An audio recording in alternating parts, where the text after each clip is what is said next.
Hi second graders, welcome to another week. We are going to be starting with our reading video today. It is Unit 3, Week 3, and this week we are going to be reading a story called Lighting Lives. And let's take a look at our essential question. So this week we are asking, how can people help out their community?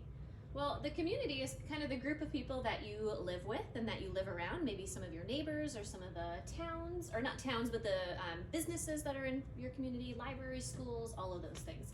So how can people help out their community? Our genre is narrative nonfiction, so this is going to be a real story, and you can tell already just by looking at it that we have some real photographs. So let's go ahead. Mrs. Grant is going to get us started with our story today. Awesome. All right. When Debbie Tiwa was your age, her home had no electricity. She could not flip a light switch to read at night. She lit a candle. She could not cook on a stove or in a microwave oven. Her family cooked over a fire. Debbie lived in Arizona. When she was 10, she moved to a new home. Her new home had electricity. She could turn on a lamp and use a phone. She liked it. And down here we have a caption that says Debbie Tiwa lived in a home that had small windows like this one. You can see all the little small windows. There was not a lot of light. All right. As she grew, Debbie realized she wanted to learn more about solar power. Solar power is electricity that comes from the sun. Solar panels are put on the roof of a building. The sunlight hits these panels and turns into electricity. Debbie thought a lot about solar power. Then she had an idea. She was excited. She went to work for a company that provided solar power to people's homes. She believed it would be a good solution for people who had no electricity. Debbie likes solving problems. Debbie also thought of people in villages like the one she lived in as a child.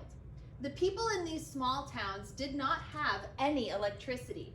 Solar power would work well there because there is a lot of sun in Arizona.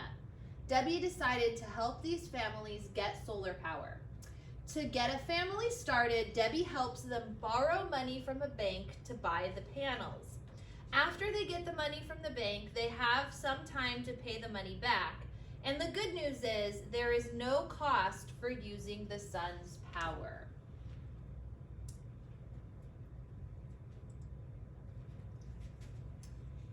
Debbie travels across lands outside cities in Arizona and New Mexico. She travels to the countryside. She helps Hopi and Navajo people get solar power. Debbie believes deeply in her work and insists that families learn about how solar power can help them. They are happy to do what she demands. Debbie also travels to schools and summer camps to teach Hopi children about solar energy. Debbie drives her truck from place to place. It is lonely with no one riding along. Then she thinks about how exciting it was to use electricity for the first time. Now families can do the things you do without thinking about them. They can heat their homes or turn on a light. Debbie says she is lighting up people's lives. She really is lighting up people's lives. She really did help her community a lot. She did. I love how she cared so much about other people that that's actually the career that she went into. She chose a job or a profession that allowed her to help other people get electricity for their homes. That's amazing.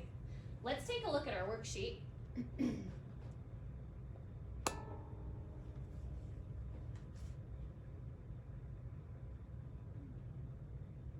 There we go. It's just a little slow on a Monday. Today we are going to be answering the question, how people can help out in their community, and you can come up with any idea. You might not have to put solar power on people's buildings. You might think of another way that you can help out in your community, and you can list that here. At the bottom, it talks about our comprehension strategy, which is to ask and answer questions. How does Debbie help her community? Well, that's the story that we just read. So if you're not sure, go ahead and go back to our video and rewatch it and find out, what does Debbie do to help her community? All right, Mrs. Grant, what do they need to do down here? Finally, you're going to draw a picture of a way that you can help out in your community. And I know you guys are only like 7 and 8, so I don't expect you to be putting solar panels on the roofs of the houses in our neighborhoods, but what about picking up litter outside when you're at the park or you're on a walk, or other things that you can do to help your community? Can you think of anything else? Yeah, maybe there's someone that is in your neighborhood that you could help rake leaves or take care of their lawn or pull some weeds, help them out with some yard work. Maybe they just need help cleaning up their house, and you can do that. Or watching a younger child for a little while and kind of helping out maybe the parent that lives there. There's so many different things that kids can do even at your age. So we want you to think of something and draw a picture of maybe yourself participating in that activity down here. All right, good luck.